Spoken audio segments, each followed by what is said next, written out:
안녕하십니까, 박병욱입니다. 조선일보 4월 22일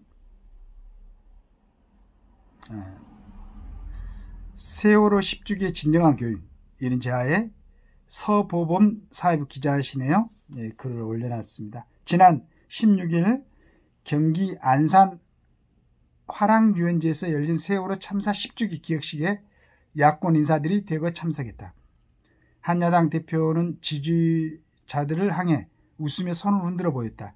현장에 있던 진보 유튜버는 총선 지나고 시기도 딱 좋다고 웃으며 행사장에 줄줄이 입장하는 야권 인사들을 촬영했다.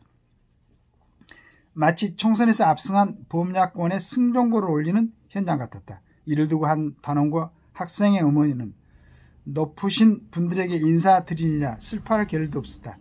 좋은 자리 만드시는구나 하고 생각했다고 했다. 세월호 참사 10주기 기획 취재 과정에서 만난 유가족들은 민주당이 집권했던 문재인 정권 5년 동안에도 달라진 건 없다. 더 이상 세월호 참사가 정치적으로 이행되지 않았으면 좋겠다는 공감대를 갖고 있다고 했다. 참사 직후 민주당은 침몰 원인을 밝히고 책임자 처벌을 요구하는 가족들의 대변인을 자처했다. 민노총, 정교조, 민변, 전장현 등 시민단체도 연대하겠다고 목소리를 높였다. 문 전 대통령은 취임 3개월 뒤 유가족들을 청와대로 불러 진실 규명을 약속했다. 그러나 유가족들은 그때뿐이었다고 평가했다. 사고 원인 조사를 맡은 선체조사위원회는 민주당 추천으로 특조위에서 활동하며 검찰 개혁을 외쳤던 법조원이 포함됐다. 결국 선체조사에는 결론을 내지 못한 채 종료됐다.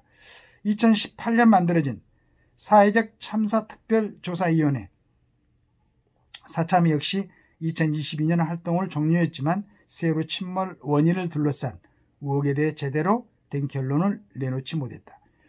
낮은 보건력과 조타장치 이상 등을 원인으로 보는 내인설과 잠수함 충돌 등 외래에 의한 외인설의 이견을 좁히지 못했기 때문이다.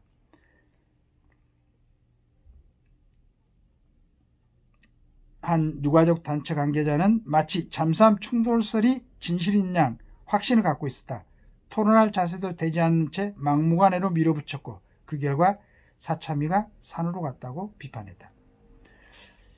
이같이 지난 5년 정권 5년 동안 진정한 진상규명보다 정치 싸움에 몰두했던 민주당과 진보 진영 인사들은 다시 유가족 앞에 나타나 잊지 않겠다며 일제히 진상규명을 요구하기 시작했다. 민주당은 지난 15일 10년이 지난 지금도 참사의 진상규명이 되지 않았다며 세월호 참사 진상규명을 위해 앞장서겠다고 했다. 진상규명에 대한 책임이 있었던 이들이 유가족의 간절한 요구를 철저히 애면하다 10주기가 되자 다시 여기에 매달리겠다고 하는 것이다. 그러나 유가족들은 이제 미래를 바라보겠다고 한다. 세월호 참사로 아버지를 잃은 한 아들은 문재인 정부 5년간 매달리며 진상규명을 요구했지만 퇴임 때까지 한마디 대꾸도 없었다. 우리는 정치와 관련이 없다. 특정 진영에만 의지하지 않겠다고 했다. 딸을 떠나보낸 어머니는 여전히 정치 구호로서 세월호를 이용하는 사람들이 있다면서 진상규명이라는 허울뿐인 그거보단 진정 국민들의 안전을 지킬 수 있는 미래를 향한 일에 뛰어들겠다고 했다. 차츰 이제 세월호 문제도 정리가 되고 있는 느낌이 듭니다.